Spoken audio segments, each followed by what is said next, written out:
And this story was told by an older person, a religious guy, and he told the story like this. This was like in 1951, right when the Rebbe assumed the leadership. The person telling the story was not at all connected to Chabad. He was a Sephardic Jew, doing Torah mitzvahs of a family. And he was like 20 years old, and he had also family in America, maybe from Morocco, Moroccan Jews. Any case, but he had no connection whatsoever to Chabad. He had heard that there is such a thing, but especially in the 50s, who knew? And he got an offer for a shidduch, to get married, a match. So he wrote to the girl, she wrote to him. They sent pictures to one another, and it seemed like it was a good thing. And he went to America and he met her, and things were going pretty well, pretty good. They were even started making arrangements for the wedding and looking around. And then, for some unexplainable reason, she broke the thing off. She broke it off. She said she doesn't want to get married. He tried to ask her why, and they tried to mediate, and everything didn't help. She just decided she didn't want. Anyway, now he's stuck in America. It took him a long time to get money for the trip to America. He bought a one-way ticket because he figured he would get married in America, and he has family in America also. He has family in America.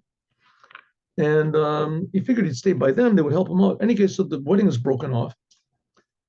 So what's he going to do? So he found a place where he could sit and learn. He stayed by an uncle or someplace. And he found a place where he could sit and learn. But he wasn't at home anymore, and he was already older, and he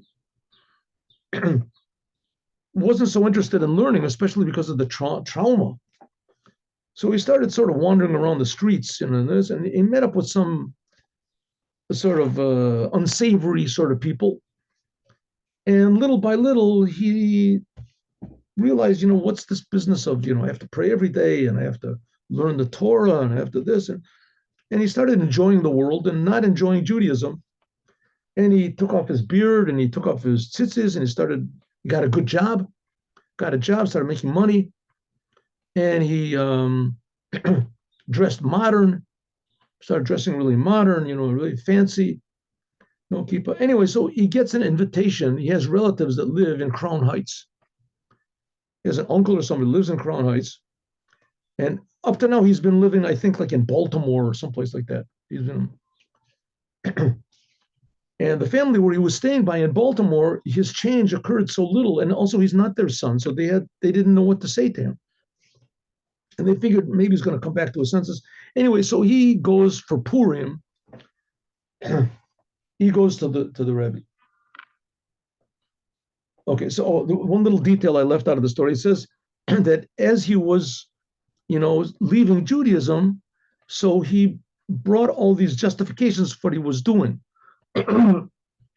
One is that dine the malchusa dina. Whenever you go to a place, you have to do what they do. And azla lakarta hilach lene musa. It says wherever you come to, the laws of a country are the laws. And when you come to a place, you have to go according to the customs of that place. And then he said that Torah without work is not right, is going to bring to batala. And then he said time is money, and that he shouldn't waste his time learning Torah, and that time he can make money. So those are the things that he justified himself to leaving Yiddishkeit, leaving Judaism. Anyway, so his relatives invited him to come over to their house for Purim. And it seems that his abandoning Judaism was also so gradual, and also he had done it with such, logic and excuses, and just that he himself didn't notice how far away he was. He just thought he's just being natural. The tefillin and the commandments, that was like ballast. That was extra stuff. And now he's a normal person. He's a regular person, like you're supposed to. Man, he's a Jew. He's still a Jew. He's still a Jew. He doesn't keep Shabbos. He doesn't keep this, but he's still a Jew. And he thought that, anyway, so he goes to his relative's house. He comes in the door and he sees that they're startled by seeing who he is. This is, whatever his name was, Mendy or Mendel, whatever his name was. This, yes. Oh, suddenly he realizes, says, oh, yeah, I have a kippah. I brought a kippah. He put a kippah on his head.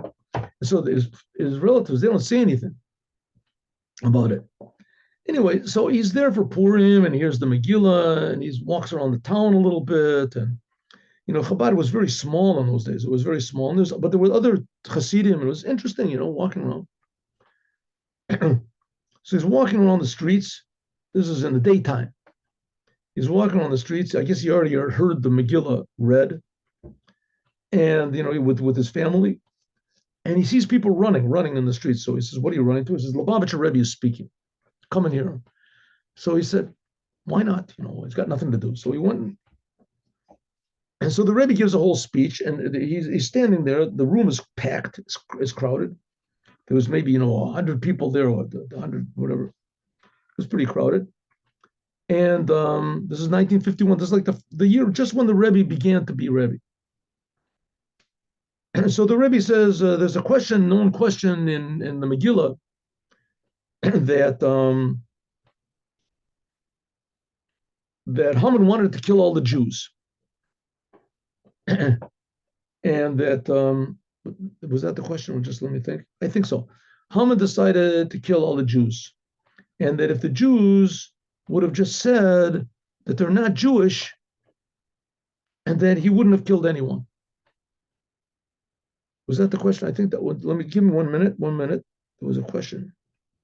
I think that was the question he asked. In any case, not really essential to the story. The Rebbe asked a good question on the Megillah, and he answered the question. Right? As far as I remember, the question is that he wanted to kill all the Jews, and that if the Jew would just say that he's not Jewish, he would get out of it. But not one Jew wanted to. Why? And he said, because Mordechai convinced all the Jews. I think that was the question and the answer, but it's not that important. He asked a good question. He gave a good answer. So this young man says, that's a pretty good question. That's pretty clever. That's pretty clever answer. And so the Rebbe said that everybody should make a l'chaim. Everybody makes a l'chaim. So this young man, he doesn't want to make a l'chaim. He doesn't drink. Who drinks? Jew doesn't drink. Maybe a little bit. Purim, you have to drink a little bit. So the Rebbe said that it could be that there is someone that comes to Judaism and he leaves little by little. Leaves Judaism little by little. He comes to America and he says, America is different. And then he says, when you come to a city, you have to do according to the customs. And this young man is saying, well, that's exactly what I thought. America is different. And, you go to a city, you have to do what it says. Dina de Malchusa Dina. And then it comes down where he says that, Torah without avoda is not Torah. Without derech eretz is not Torah. And then he says the time is money. This is all these things this young man is going through his mind. He's saying, that's exactly what I said, And he was thinking to himself, probably there's other people that do the same thing. The Rebbe, I didn't. And the Rebbe said, and there's sometimes a person can even come from Yerushalayim. Now, there's a law in Megillah, in the reading of the Megillah, that there's a difference between cities which have a wall around them. They read the Megillah on the 15th day of the month, and the cities that don't have a wall around them, and they read the Megillah on the 14th. Jerusalem is a city that has a wall around it. So the law is they read on the 15th. But not only Jerusalem, but also cities that are close to Jerusalem. And also not only cities that are close to Jerusalem, but cities that you can see Jerusalem from them. You're on a mountain or something, you can see Jerusalem from them. So it says some kinds of person can come, the Rebbe says, sometimes a person can come from Jerusalem. And he says, and he's close, but he thinks he's not seen. In other words, he's close to me. The person's in the room, but he thinks that I don't see him. Or he can be that he sees me, but he thinks he's far away. He's seen, he's not close. Says on a person like that, we say that that person also has to read the Megillah. He also has to be part of the miracle of Purim and announced that he's a Jew. So this man realized that the Rebbe is talking to him and that the Rebbe sees exactly who he is. He's from Jerusalem, and all this whole line of thought that he had was exactly his line of thought that brought him. And he's there, and he thinks that the Rebbe doesn't see him, and he realized the whole thing. And the Rebbe says, "Make a l'chaim." So they give him a little cup, and the Rebbe said, "No, you have to make a big l'chaim." They give him a big cup. He drank the whole thing down. He was so confused by the whole business. He drank the whole thing down.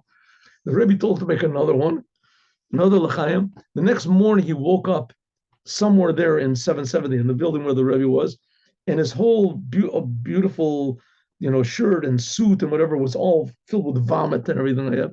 He went home to his or maybe it was in the nighttime. Could be woke up. He went back to his boss, to his family that he was staying by in Crown Heights. Where were you? What happened to you? You got in a fight? What happened to this? He said, "Listen, just where's the shower?" He showered up. He said, "Where's your tefillin?" Put on tefillin in the morning, and he came back to being a normal Jew. In other words, he thought he was far away.